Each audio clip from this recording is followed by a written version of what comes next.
자, 여러분들과 이제 오늘부터 갈라디아서를 좀 살펴보려고 하는데요. 이 갈라디아서를 살펴보기 전에 우리가 하나 짚고 넘어가야 될 것이 있습니다. 예, 갈라디아서를 어떤 식으로 해석할 것이냐, 어떤 신학적 프레임을 가지고 갈라디아서를 해석할 것인가 하는 것에 대해서 우리가 먼저 짚고 넘어가야 됩니다. 우리가 오늘 이렇게 갈라디아서 개관을 하는 것이 아니라 갈라디아서를 해석하는 옛 관점과 새 관점이 있는데, 이 부분을 짚고 넘어가야만 이 전체적으로 갈라디아서를 바라보는 방향이 생기고, 거기에 맞는 또 이 해석이 나오고, 거기에 맞는 또 적용점이 생길 수가 있습니다.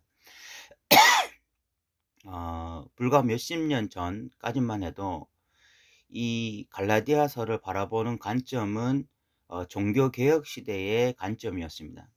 그 종교개혁 시대의 종교개혁자들이 했던 그 관점으로 바라보았습니다. 그것이 어떤 관점인가 하면 행위가 아니라 믿음으로 라는 관점이었습니다. 특별히 이 갈라디아서에서 제일 중요한 것은 이신칭입니다. 믿음으로 말미암아 의롭다함을 받는다. 그 이야기가 2장 16절에 나와 있죠. 사람이 의롭게 되는 것은 율법의 행위로 말미암음이 아니요 오직 예수 그리스도를 믿음으로 말미암는 줄 알므로 우리도 그리스도 예수를 믿나니 이는 우리가 율법의 행위로서가 아니고 그리스도를 믿음으로써 의롭다함을 얻으려 함이라. 율법의 행위로서는 의롭다함을 얻을 육체가 없느니라. 종교개혁자, 특별히 마틴 루터는 이 본문을 해석하면서 이런 해석을 했습니다. 행위가 아니라 믿음으로만 구원받는다. 그래서 믿음의 반대말이 행위인 것처럼 그렇게 이야기를 하게 된 것입니다. 거기에는 배경이 있습니다. 그럴 수밖에 없었던 배경. 그 배경은 바로 이 종교개혁 시대에 성행하던 신학적 관점이 행위 구원이었기 때문에 그렇습니다. 그것은 비성경적이죠. 우리는 어떤 행위로도 하나님 앞에 구원받을 수 없습니다. 우리가 아무리 바른 행위를 한다 할지라도 결국은 근본적으로 우리가 하나님 앞에 죄인이고 우리가 하나님 앞에서 범죄하는 것이 있기 때문에 행위로 구원받을 수는 없어요. 그런데 그 중세 시대의 신학이 행위로 구원받을 수 있다. 인간이 수행을 쌓고 인간이 하나님의 말씀대로 살려고 노력할 때 그때 구원이 주어지는 것이다. 그런 어떤 신학적 관점이 팽배했습니다. 그러던 시대에 루터가 다시 한번 하나님의 말씀을 깨달으면서 자연스럽게 행위가 아니라 믿음이다 라는 관점을 이야기하게 된 것입니다. 그렇게 그 종교 시대의 이런 신학적 프레임을 가지고 성경을 보다 보니까 계속해서 대립하는 것이 믿음과 행위였습니다. 그래서 행위가 아니라 믿음이다. 그래서 우리는 행위가 중요한 것이 아니라 믿음으로 구원받는다. 이 신학적 관점이 거의 20세기까지 모든 교회, 전 세계의 모든 교회를 지배했고, 그것이 어떤 당연한 본문을 해석하는 하나의 중요한 키였습니다. 그런데 이런 관점에서의 이신칭의가 결국 하나의 큰 문제를 가져오게 되었는데, 그것은 본문 안에서 모순을 일으키게 되어지는 일이 일어난 거죠. 행위가 아니라 믿음이다 라고 하는 것을 끊임없이 강조했는데, 그런데 본문 안에서 행위를 강조하는, 행위가 없으면 하나님의 백성이 아니다, 이런 구절들이 같은 갈라디아서 안에 나타나게 된 것입니다. 예를 들어 보면 5장 이 16절부터 해서 이 24절까지의 내용을 보면 행위가 결국 악한 행위를 했을 때 하나님의 나라를 유업으로 받지 못합니다. 19절부터 보면 육체의 일은 분명하니 곧 음행과 더러운 것과 호색과 우상숭배와 주술과 원수 맺는 것과 분쟁과 시기와 분냉과 당짓는 것과 분열함과 이단과 투기함과 술취함과 방탕함과 또 그와 같은 것들이라. 전에 너희에게 경계한 것 같이 경계하느니 이런 일을 하는 자들은, 이런 일을 행하는 자들은이죠. 이런 일을 행하는 자들은 하나님의 나라를 유업으로 받지 못할 것이다. 여기에서는 뭐 술 취하거나 우상 숭배하거나 뭐 원수 맺거나 분쟁하거나 시기하거나 이런 사람들은 하나님의 나라를, 이런 일을 행하는 자들은 하나님의 나라를 유업으로 받지 못한다고 이야기해요. 만약에 종교개혁 시대의 어떤 그 프레임으로 행위가 아니라 믿음이다, 이런 프레임으로만 가지고서 이 본문을 해석할 수가 없습니다. 이 본문 안에 이미 모순이 나타나고 있는 거예요. 그래서 뭐 해석은 나름대로 하지만, 그러나 그 해석이 너무 불충분한 해석이고, 그러다 보면은 근본적으로 사도 바울이 같은 성경 안에서 다른 이야기를 하고 있는가 아닌가 뭐 이런 식으로까지 비약하게 되어지는 그런 일들이 일어날 수밖에 없는 것이죠. 그러나 너무나 아쉬운 것은 종교개혁 시대의 이런 불충분한 해석이 오늘날도 상당수의 교회에서 여전히 이런 프레임을 가지고 설교하고 이런 프레임에 갇혀 있는 신앙인들을 너무 많이 만난다는 거죠. 그래서 그 사람들에게 있어서는 행위는 별로 중요한 것이 아니라 믿음이 중요한 것이다, 이런 식의 관점을 가지고 있는 사람들을 너무 많이 만나는 거예요.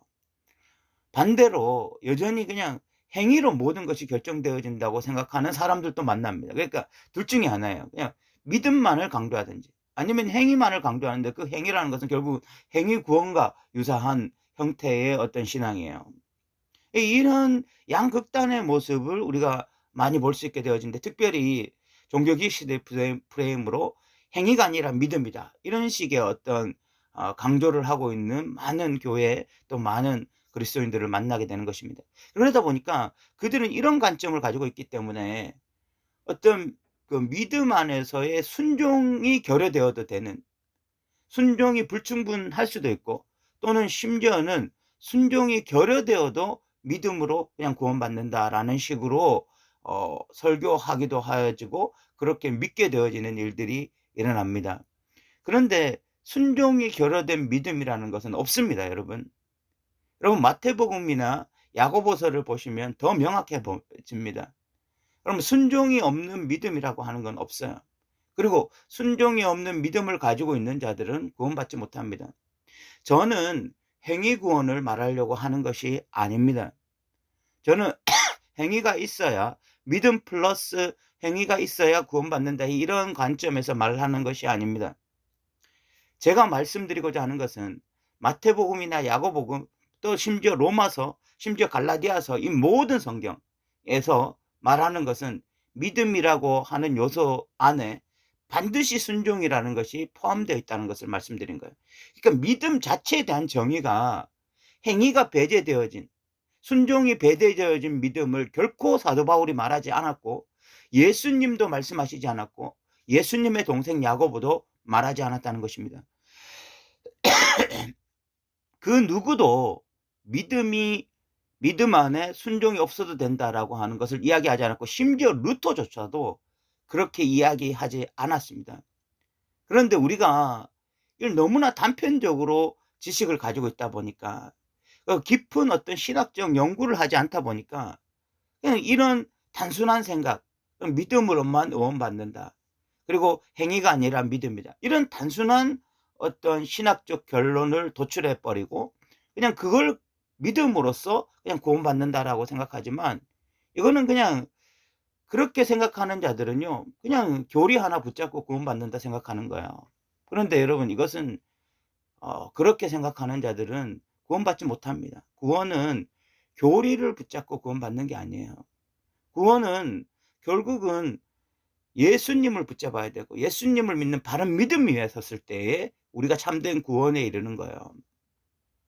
옛 관점이 이런 어떤 부족한 부분이 있었다면, 새 관점이 가지는 것이 뭐냐면, 2장 16절에서 이 사람이 의롭게 되는 것은 율법의 행위로 말미암이 아니요 오직 예수 그리스도를 믿음으로 말미암는다라고 이야기했을 때, 여기서 율법의 행위라는 것이 무엇이냐 하는 것입니다. 그렇다면 사도 바울이 여기서 지금 율법의 행위라는 것을 어떻게 정의하고 있는지 이 본문 안에서 살펴봐야 됩니다. 그러기 위해서는 그 유대교가 어떤 특성을 가지고 있느냐를 살펴봐야 됩니다. 유대교가 행위를 통해서 내가 행위를 하니까 하나님의 자녀가 되려고 했느냐 하는 것입니다. 아니면 하나님의 자녀이기 때문에 율법을 지키려고 했느냐 하는 것입니다. 그 유대교를 자세히 보시면 유대교는 이미 하나님의 은혜로 하나님의 그 언약에 의해서 하나님의 선민이었고 하나님의 백성이었습니다. 그들은 행위를 통해서 하나님의 백성이 되려고 노력했던 자들이 아니라 그들은 태어나면서부터 이미 하나님의 선택된 백성이라는 그런 선민 사상에 빠져 있던 사람들이었거든요. 그렇다면 그들은 그 유대교 안에 들어오는 것, 하나님의 백성이 되는 것은 전적인 하나님의 은혜였습니다. 그것을 신학적인 용어로 게딘이라고 하는 그 들어오는 것, 하나님의 자녀 되는 것은요, 전적인 하나님의 은혜예요.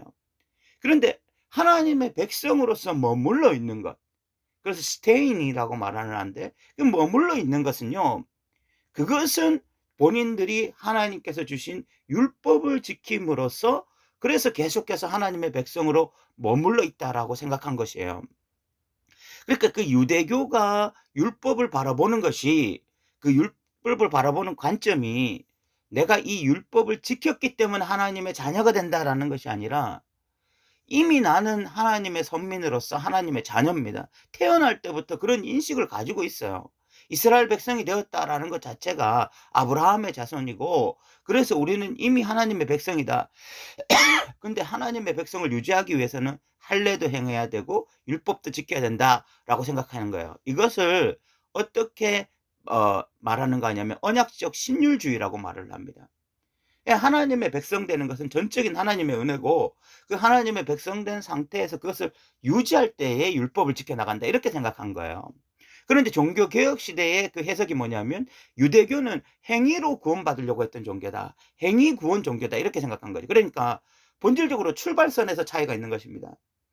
지금 이 세 관점에서는 유대교를 바라보는 세 관점에서는 그들은 은혜로 구원받았지만 그 구원받은 백성으로서 살기 위해서는 율법이 필요하다 이렇게 되는 거고 그 종교개혁 시대의 프레임은 하나님의 백성이 되기 위해서 율법을 지키는 거죠. 그러니까 계딘 자체에서 행위를 통해서 계딘 하나님의 백성이 된다 이렇게 생각하는 그러니까 전적으로 완전히 다른 프레임을 가지고 있는 것입니다. 근데 그런 어떤 종교개혁 시대의 프레임 행위 구원을 그 율법을 통해서 행위 구원을 강조했던 것이 고스란히 20세기, 21세기까지도 지금까지도 지배하고 있는 어떤 그 지배적인 해석이 되어 버렸기 때문에 그렇기 때문에 행위가 아니라 믿음이다 이런 식의 관점을 가지고 있는 것입니다. 그런데 이런 세 관점, 이 유대교를 바라보는 세 관점에서 보면은 결국은 하나님의 백성 되는 것은 은혜로 되는 것이지 행위가 아니에요.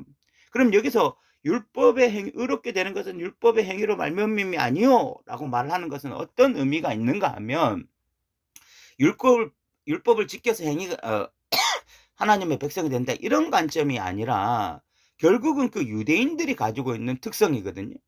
유대인들은 할례를 행하는 거예요. 할례를 행하는 거.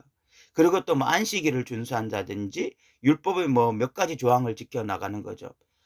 그런 어떤 뭐 안식일을 지키고 뭐 할례를 행하고 뭐 이런 몇 가지 조항들을 지킴으로써 유대인이 되는 거죠. 유대인. 그것이 바로 그런 식으로 율법의 행위를 말미암아 유대인처럼 되는 것. 그래서 유대인이 되어야 된다. 너희가 유대인이 되어야만 하나님 앞에서 의롭다함을 받을 수 있다. 이런 관점에서 보는 거예요. 그러니까 지금 이 갈라디아에서 말하는 율법의 행위라는 것은 이런 행위를 함으로써 이방인들이 이런 행위를 함으로써 결국 유대인화 되었을 때에 너희들이 구원받을 수 있다. 이런 식의 관점이었던 것입니다. 이것이 율법의 행위라고 말을 하는 것입니다. 우리가 이 관점, 이 사도 바울이 말했던 본문의 관점이 이것이라는 것을 이해해야만 결국은 5장에 가서 사도 바울이 육체의 일은 분명하니 곧 음행과 더러운 것과 호색과 우상숭배와 주술과 원수 맺는 것과 분쟁과 시기와 분냄과 당짓는 것과 분열함과 이단과 투기와 술취함과 방탕함과 또 그와 같은 것들이라 전에 너희에게 경계한 것 같이 경계하노니 이런 일을 하는 자 이런 일을 행하는 자들은 하나님의 나라를 유업으로 받지 못할 것이요 라는 말씀이 이해가 되어집니다. 이게 어떤 부분에서 이해가 되어지는가 하면은요 결국은 사도 바울은 우리는 오직 그런 유대인화 되어서 구원받는 것이 아니라 믿음으로만 구원받는다. 이것이 사도 바울의 이야기거든요. 그러면 믿음이라는 것이 뭐냐는 것입니다. 믿음이라는 것이. 그냥 믿음이라는 것이 그냥 교리적으로 믿습니다가 아니라 믿음은 실제적인 거예요. 갈라디아에서. 그래서 그 믿음을 가지게 되어지면 어떤 현상이 일어나냐면 그리스도와의 연합이 일어나게 되어져요. 그래서 내가 그리스도와 함께 십자가에 못 박히고 그리고 내 안에 예수가 살게 되어지는 위대한 일이 일어납니다. 진짜 믿음이 가져다 주는 혜택이 이거예요. 진짜 믿음이 가져다 주는 것은 바로 뭐 우리가 천국 티켓을 딴다 이런 게 아닙니다. 그것이 아니라 진짜 믿음은요, 내 안에 예수가 살게 되어지는 것. 내가 예수와 함께 십자가에 못 박히고 내 안에 예수가 살게 되어지는 것. 바로 이것이 가장 중요한 핵심입니다. 그래서 사도 바울에게 있어서 가장 중요한 신학적 어떤 프레임은 그리스도와의 연합입니다. 그래서 우리가 신학적으로 중요한 것이 칭의, 성화, 영화 이런 이야기를 하는데, 칭의, 예수를 믿을 때도 그리스도와 연합이 일어나고, 성화 가운데서 그리스도의 연합이 일어나고, 영화 가운데서도 그리스도의 연합이 일어나는 거예요. 그래서 모든 시간에 예수와 함께 죽고 예수와 함께 살게 되어지는 일이 일어나는 것입니다. 이것이 정말 이신칭의가 주는 바른 혜택이에요. 그래서 이 예수와 함께 살게 되어질 때에 무슨 일이 일어납니까? 과거의 삶을 청산하게 되는 일이 일어나는 거죠. 과거의 삶이 어떻습니까? 이 육체의 일이라는 것은 과거의 삶, 예수가 없었던 삶, 예수 믿기 전의 삶을 의미하는 거예요. 그때는 우리가 오직 음행과 더러운 것과 호색과 우상숭배와 주술과 원수 맺는 것과 분쟁과 시기와 분냄과 당짓는 것과 분열함과 이단과 투기와 술 취함과 방탕함과 또 그와 같은 것들, 그런 것들을 했습니다. 이런 일만을 행하며 살아갔어요. 그런데 이제 예수가 내 안에 연합을 이룰 때 우리는 이제 성령의 열매를 맺기 시작하는 거죠. 사랑, 희락, 화평, 오래 참음, 자비, 양성, 충성, 온유, 절제 이런 것들이 나타나기 시작하는 것입니다. 왜 이런 것들이 나타나냐면 예수가 우리 안에 살게 되었기 때문입니다. 그러니까 우리가 이 세 관점에서 이신칭의를 바라보면 그냥 믿어서 의롭다함을 받는다 이게 끝이 아니에요. 세 관점에서 바로 이 이신칭이라는 것은 예수가 내 안에 살게 되어지는 것입니다. 성령이 내 안에 내주하게 되시는 것입니다. 그래서 우리가 그리스도인다운 삶을 살아가기 시작하는 것입니다. 이것이 진짜 갈라디아에서 말하는 이신칭의의 핵심이고 로마서에서 말하는 이신칭의의 핵심입니다. 그런데 지금도 상당수의 한국 교회는요, 이신칭의 하면 그냥 믿어서 구원받는다. 그럼 행위 없어도 된다. 그냥 옛날 방식으로 살아도 된다. 그래서 상당수의 그리스도인들이 예수 믿게 되었다고 말하는데 예전의 삶이나 예전의 그 육체의 삶이나 지금 성령이 거주한다고 하는 삶이나 전혀 다른 것이 없습니다. 그냥 교회에 온다는 것 외에, 주일날 교회에 와서 예배드리고 봉사한다는 것 외에 그냥 옛 관점에서의 삶과 예전의 그 삶과 예수 믿고 난 다음의 삶이 전혀 차이가 없는 삶을 살아가는 그런 그리스도인들이 많아요. 그것은 종교개혁 시대의 프레임에 갇혀 있기 때문에 그런 것입니다. 그런데 진짜 성경에서 말하는 그런 관점에서의 이신칭의는 그냥 단순히 내가 예수 믿어서 천국 티켓 따는 것이 아니라 예수 믿어서 예수가 내 안에서 살게 되는 것, 그 예수와의 연합이 일어나는 것이고 그 예수와의 연합을 통해서 성령이 내 안에 내주하게 되시는 것이고 그 성령이 내 안에 내주하시게 될 때에 육체의 일을 행하면서 살아가는 것이 아니라 성령의 열매를 맺으면서 살아가게 되는 것. 바로 이것이 진짜 이신칭의가 가지고 있는 진짜 개념이에요. 우리는 이런 관점에서 갈라디아서를 보게 될 것입니다.